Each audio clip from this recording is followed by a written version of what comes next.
Recently, author Chimamanda Ngozi Adichie shared a heartbreaking story of how she lost her 22-month-old baby during a hospital visit in Lagos, Nigeria.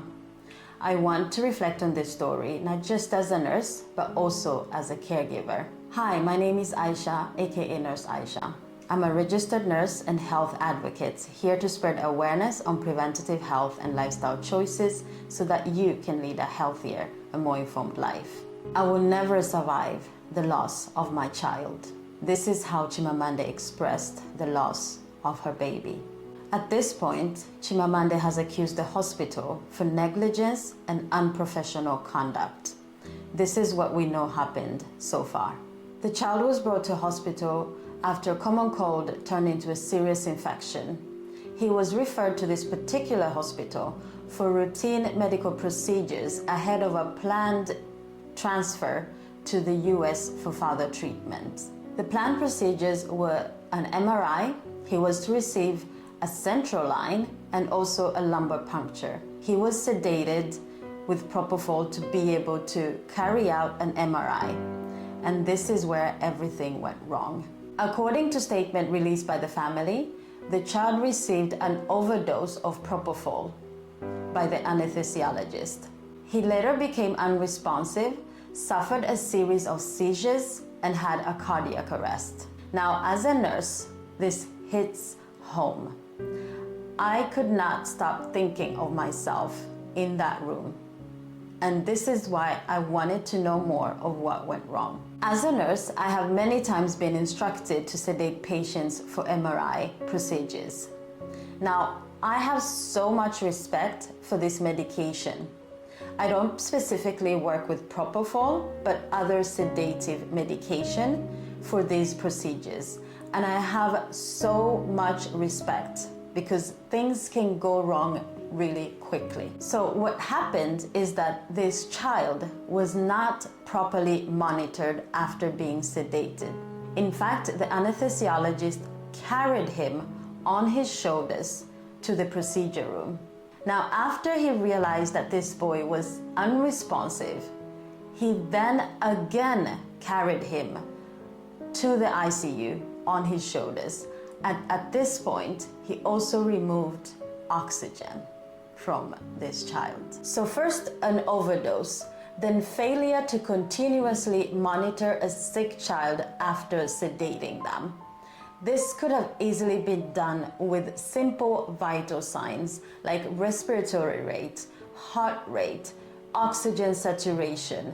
A blood pressure measurement could have told you so much. These simple but crucial measures could have saved this child's life, meaning that whatever happened in this room was preventable. Failure to monitor patient after administering such strong medication is negligence. Now, as a nurse, monitoring patients' vital signs during any type of procedure or treatment is one of my main responsibilities. Now, I don't know how this works in Nigeria, but during these procedures, such as an MRI, a nurse is always present, and we're also a team in the room. There's not just one person responsible. Now, there's usually a radiographer, there's usually us as nurses. We also have nurse assistants if we need to move the patient back and forth from the procedure room.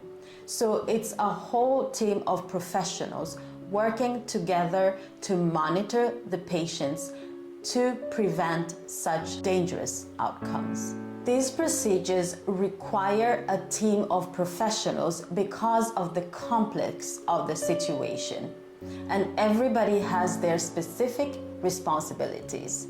Now, I'm wondering, where was the team to monitor this child, this sick child? Personally, I experienced a similar experience in 2023 in Kampala, Uganda. My uncle, who I was a caregiver for, suffered a cardiac arrest during a minor procedure, taking a biopsy of the prostate. He passed away also because of negligence. Now, my uncle had several comorbidities like diabetes, high blood pressure, and several other diseases. But whatever happened in this room, I know was not because of his medical history. Now, again in 2024, a good friend of mine passed away after a clinic, a small private clinic, decided to perform a C-section when they did not have access to emergency health care for my friend.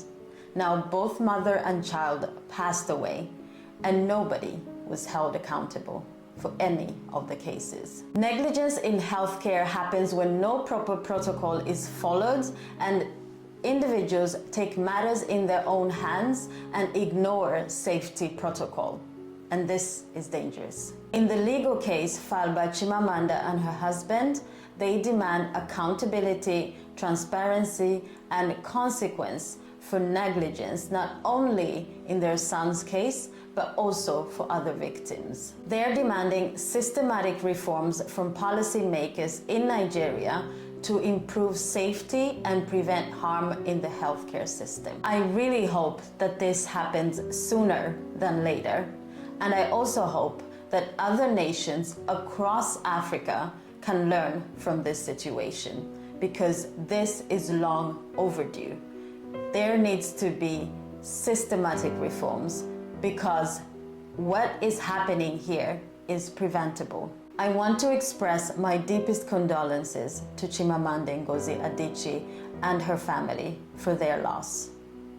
Now, if you're a parent, a caregiver, or a healthcare worker, I invite you to reflect on this story in the comment section. Thank you so much for watching.